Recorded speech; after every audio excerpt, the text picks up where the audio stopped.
Coba ingat kejadian kecil ini. Kamu lagi buka feed, terus lewat satu orang, seumuranmu, tapi hidupnya beberapa langkah di depan. Lebih sukses, lebih bebas, dan dia pamer. Dadamu panas, sepersekian detik, dan kepalamu langsung nyari kata. Kata yang muncul, sombong, pamer, paling hasilnya nggak bersih. Berhenti di situ.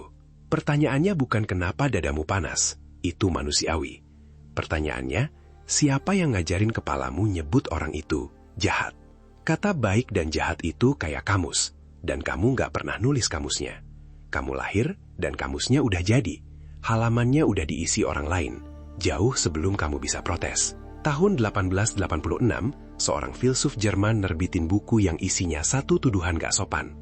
Kamus moral itu bukan turun dari langit. Dia ditulis, dia direvisi, dan di tiap revisinya ada yang untung. Judulnya Beyond Good and Evil, artinya melampaui baik dan jahat. Bukunya nyaris gak laku.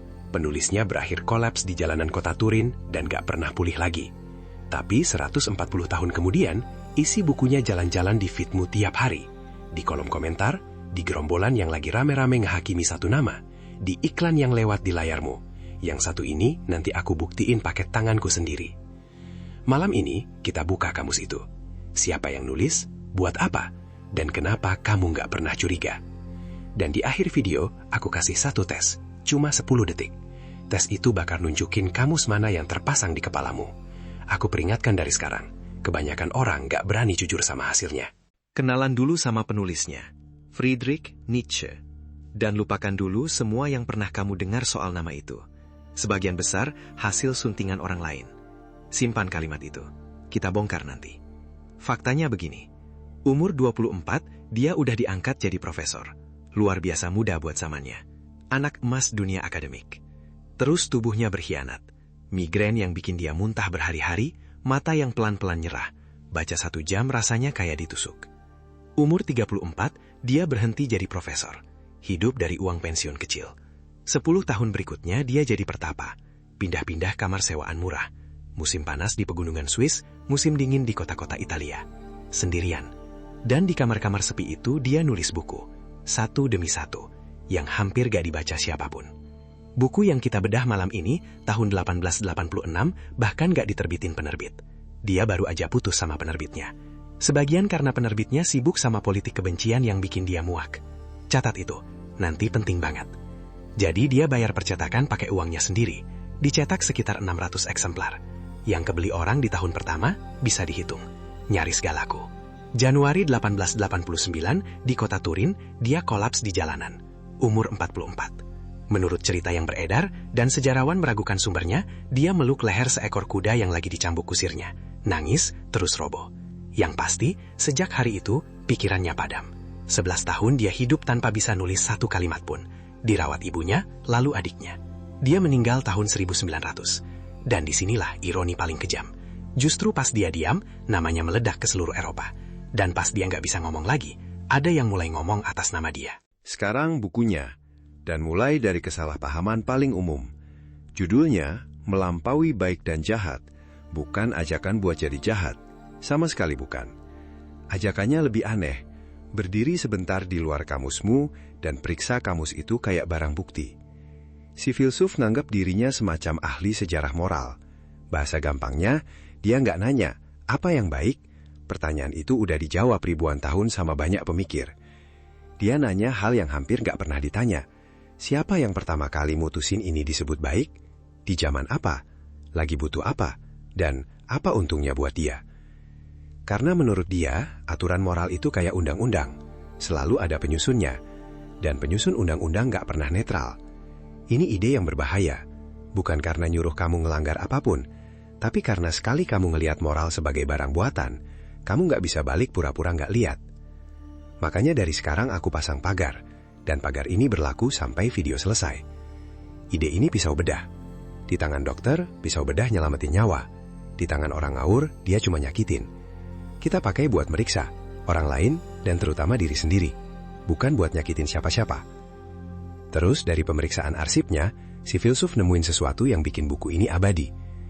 Kamus moral manusia itu bukan cuma satu, ada 2. Dan dua-duanya lagi perang, di dalam kepalamu.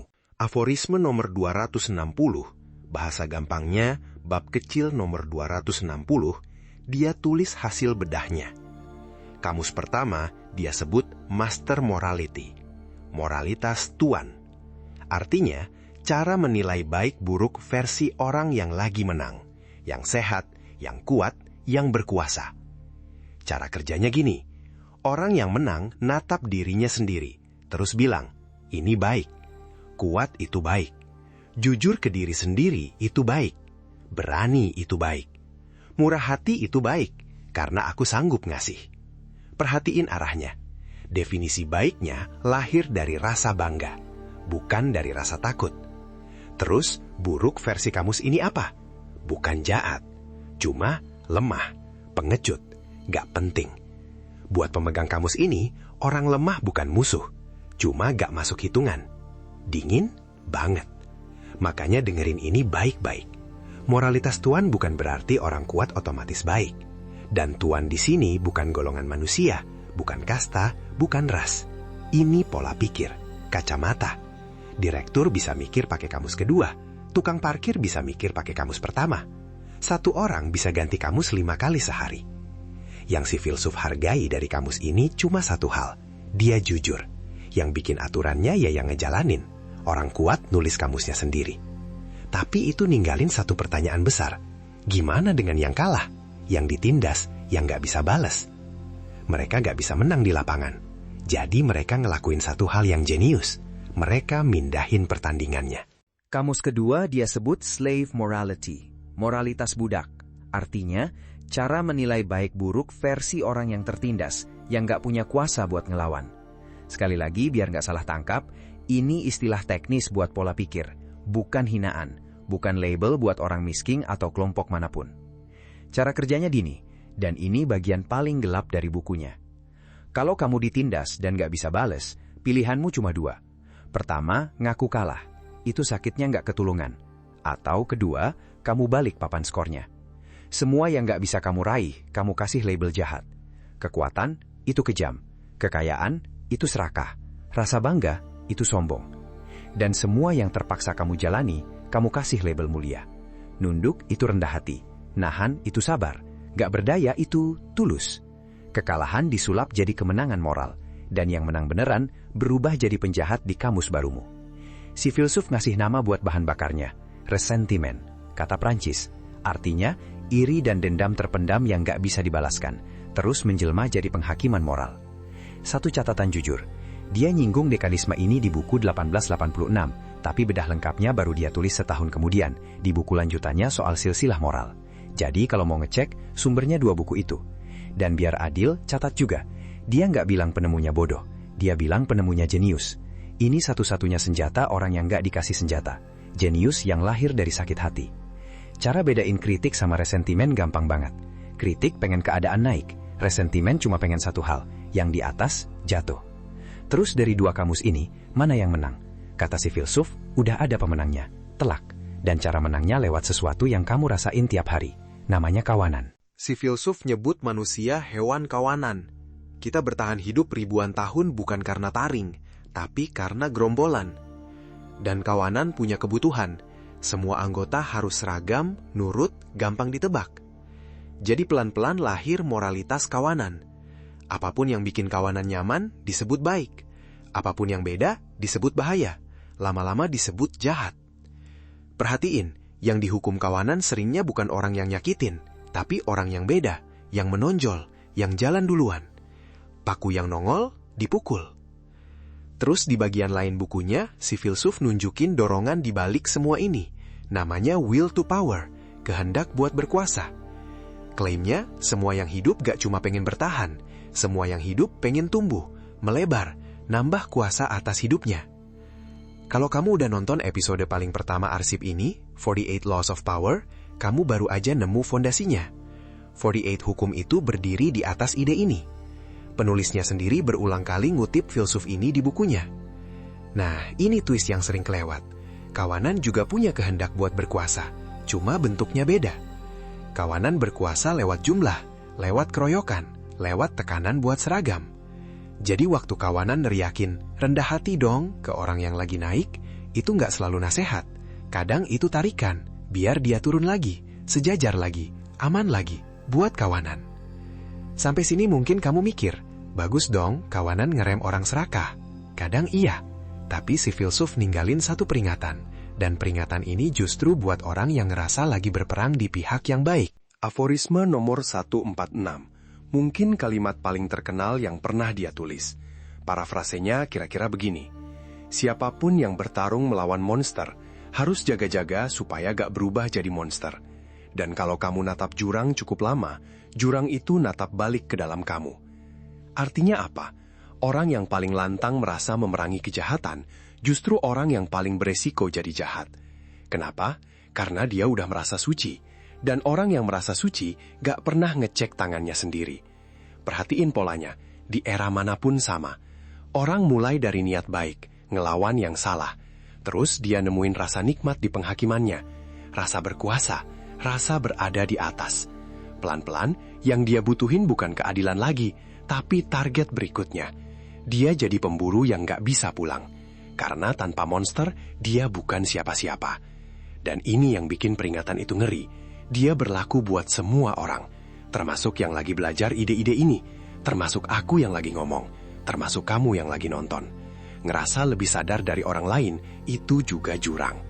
Tapi oke, sejauh ini semua masih teori. Dan teori yang bagus harus berani diuji. Ayo kita uji di tempat yang paling gak nyaman. Kebaikanmu sendiri. Si filsuf ngasih satu alat uji yang kejam banget kesederhanaannya. Ambil satu kebajikan. Misalnya, sabar. Ada dua orang yang sama-sama disebut penyabar.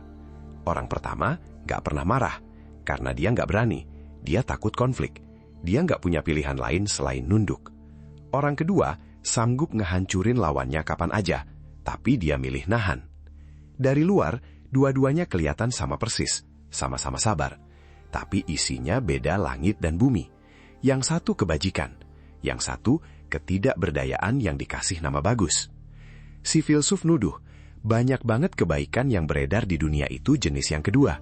Kerendahan hati dari orang yang emang gak punya apa-apa buat disombongin. Kedermawanan dari orang yang ngasih biar dipuji. Kesetiaan dari orang yang cuma gak punya pilihan lain. Mau nguji punyamu? 3 pertanyaan. 1. Kalau kamu bisa ngelakuin kebalikannya tanpa ketahuan siapapun, kamu masih milih kebaikan ini? 2. Kebaikan ini bikin kamu tumbuh atau cuma bikin kamu aman? 3. Waktu kamu nyebut seseorang jahat, jujur, kamu rugi apa kalau ternyata dia nggak jahat? Dan catat, ini bukan berarti semua kebaikan palsu. Kebalikannya, kebaikan yang lolos uji ini justru naik derajat, karena dia dipilih, bukan diwarisi. Dipilih sama orang yang punya pilihan. Sampai sini, mungkin kamu mulai hormat sama filsuf ini. Keras, tapi jujur. Makanya bagian berikutnya bikin marah, karena orang yang paling ngerusak nama dia, tidur di rumah yang sama. Ingat yang aku bilang di awal? Pas dia gak bisa ngomong lagi, ada yang ngomong atas nama dia. Orang itu adiknya sendiri, namanya Elizabeth. Konteks dulu. Dari surat-suratnya, si filsuf muak sama 2 hal yang lagi naik daun di Jerman zamannya. Antisemitisme, kebencian ke orang Yahudi, dan nasionalisme Jerman yang menggebu. Dia putus sama penerbitnya sebagian gara-gara itu. Ingat yang tadi aku suruh catat? Dia juga pecah kongsi sama sahabat terbesarnya, komponis paling berkuasa di Eropa waktu itu. Sebagian karena arah yang sama. Persahabatan yang dulu kayak bapak dan anak, dia tinggalin. Nah, adiknya jalan ke arah sebaliknya. Dia nikah sama seorang provokator kebencian profesional, si filsuf murka. Dia nolak hadir di pernikahannya. Pasangan itu bikin permukiman Jerman murni di pedalaman Amerika Selatan. Gagal total, bangkrut. Suaminya meninggal di sana. Elizabeth pulang dan nemuin kakaknya udah kolaps. Gak bisa protes, gak bisa ngomong. Yang tersisa cuma tumpukan catatan. Terus dia ngelakuin pembajakan paling sukses dalam sejarah pemikiran. Dia kuasai seluruh arsip kakaknya. Dia gunting, pilih, dan susun ulang catatan mentah itu jadi buku baru. Buku yang gak pernah disusun kakaknya. Dia sunting surat-surat. Dia bangun museum buat kakaknya dengan dia sebagai penjaga gerbang satu-satunya. Dan produk akhirnya, si filsuf dijual ke publik sebagai maskot kebencian dan nasionalisme. 2 hal yang persis dia benci. Puncaknya tahun 1935.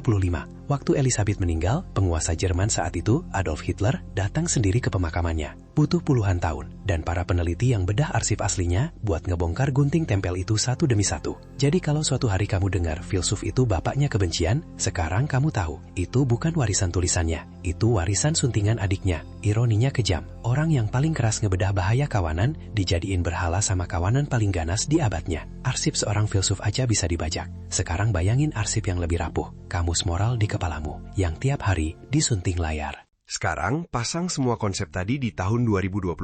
Satu-satu. Moralitas kawanan? Dulu kawananmu sebatas kampung. Sekarang jutaan orang. Satu gerombolan. Satu malam. Perhatiin ritualnya. Kamu pasti pernah nonton. Tiap minggu, satu nama dilempar ke tengah. Rame-rame dihakimi. Digoreng sampai gosong. Minggu depannya, dilupain. Ganti nama baru. Dan tiap peserta pulang dengan perasaan yang sama. Aku udah ada di pihak yang benar. Nikmat, murah, gak ada resikonya. Itu resentimen, iri dan dendam terpendam tadi yang udah jadi tontonan massal, penghakiman moral sebagai hiburan. Terus papan skor yang dibalik, versi barunya lebih halus. Di banyak pojok internet, status paling berkuasa hari ini adalah status paling tersakiti. Makin terluka, makin gak bisa dibantah. Dan begitu luka jadi kekuasaan, luka jadi rebutan. Yang beneran terluka malah tenggelam, kalah suara sama yang paling kencang ngakunya. Terus algoritma, bagian ini dengerin pelan-pelan. Sistem rekomendasi itu belajar dari satu hal, apa yang bikin kamu betah. Dan polanya udah kelihatan berulang kali. Yang paling bikin betah itu amarah moral, konten yang bikin kamu merasa benar sambil marah. Jadi Fitbu tiap hari nyodorin monster baru, bukan karena dunia makin jahat, tapi karena kamu yang lagi merasa suci adalah kamu yang paling lama nonton. Kalau kamu nonton episode Manufacturing Consent kemarin, kamu udah tahu, beritamu disaring. Sekarang tambahin lapisannya, yang lolos saringan, yang paling bisa manasin kamusmu. Dan ada satu profesi yang gak cuma nonton pola ini, profesi yang tiap hari mencet tombolnya dengan sengaja, profesiku. Giliran aku buka kartu. Kerjaanku ngatur iklan digital. Tiap pagi aku buka dashboard, panel angka tempat semua kampanye dipantau. Milih target, nulis materi iklan, terus natap angkanya. Iklan mana yang diklik, iklan mana yang dicuekin. Dan setelah bertahun-tahun natap angka itu, ada satu pola yang gak enak buat diakuin. Iklan yang jual rasa iri hampir selalu menang. Produk yang sama, aku bisa tulis dua cara. Versi pertama jual harapan. Kamu juga bisa sampai sini. Versi kedua jual iri. Mereka udah di sana, kamu masih di sini, dan mereka nggak mau kamu yusul. Tebak mana yang kliknya lebih tinggi? Hampir selalu yang kedua. Angka nggak bohong. Kamu selama yang dibedah filsuf itu, iri yang dibungkus jadi perlawanan, di industriku bukan teori. Itu rumus jualan. Udah jadi menu. Tinggal pilih. Terus ada FOMO, fear of missing out, takut ketinggalan. Itu moralitas kawanan yang diprogram. Kalimat semua orang udah pindah ke sini, itu kerja bukan karena produknya bagus, tapi karena takut ditinggal kawanan. Itu tombol paling tua di kepala manusia. Aku tinggal mencet. Terus merek-merek besar. Tiap musim ada aja kampanye kepedulian. Merek ganti kostum jadi pahlawan moral. Istilah industrinya virtue signaling, artinya pamer kebajikan. Aku nggak bilang semuanya palsu, tapi dari kursiku kelihatan jelas. Di dashboard, kampanye moral itu satu baris anggaran kayak yang lain. Ada target penjualannya, kebaikan, ada tarifnya per klik. Aku cerita ini bukan biar kamu benci iklan. Iklan cuma cermin yang jujur soal tombol-tombol di kepala kita semua. Aku cerita biar alarm di kepalamu nyala. Tiap kali sebuah konten bikin kamu merasa jadi korban atau merasa lebih suci dari seseorang, berhenti sebentar. Tanya, ini perasaanku? Atau ini targeting, sasaran tembak iklan. Dan yang lagi dibidik, aku. Sekarang tes yang aku janjiin. 10 detik. Jujur, gak ada yang lihat. Ingat satu orang terakhir yang bikin dadamu panas. Padahal dia gak ngapa-ngapain kamu. Dia cuma punya sesuatu. Atau berhasil di sesuatu. Udah kebayang orangnya? Sekarang, kata apa yang otomatis nempel di kepalamu waktu mikirin dia? Kalau kata itu kata moral, sombong, serakah, pasti main kotor. Padahal kamu gak pegang satu bukti pun. Maka barusan, selama 10 detik, kamu ngerasain kamu selama itu nulis pakai tanganmu. Bukan berarti kamu jahat. Artinya kamu manusia. Kamus itu terpasang di semua kepala, termasuk kepalaku. Tapi ada satu jebakan terakhir, yang paling halus. Kalau selama nonton video ini kamu sempat merasa, untung aku sadar, gak kayak kawanan di luar sana. Perhatiin rasa nikmatnya. Kenali dia. Merasa di atas kawanan itu candu kawanan juga. Cuma kawanannya lebih kecil dan lebih sombong. Ingat aforisme 146. Kamu lagi natap jurang. Jurangnya natap balik. Jadi buku ini buat apa? Bukan buat ngincek yang lemah.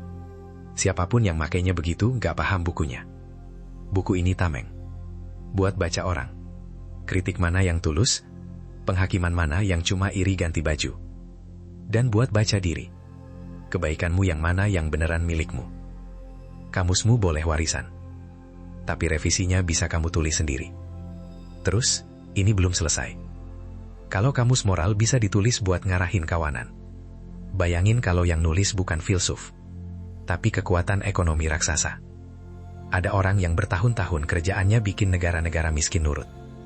Pakai utang, pakai angka, pakai janji pembangunan. Terus suatu hari, dia ngaku. Semuanya. Bukunya terbit tahun 2004. Judulnya, Confessions of an Economic Hitman. Artinya, pengakuan seorang pembunuh bayaran ekonomi. Episode depan, kita buka arsipnya. Karena arsip ini baru mulai.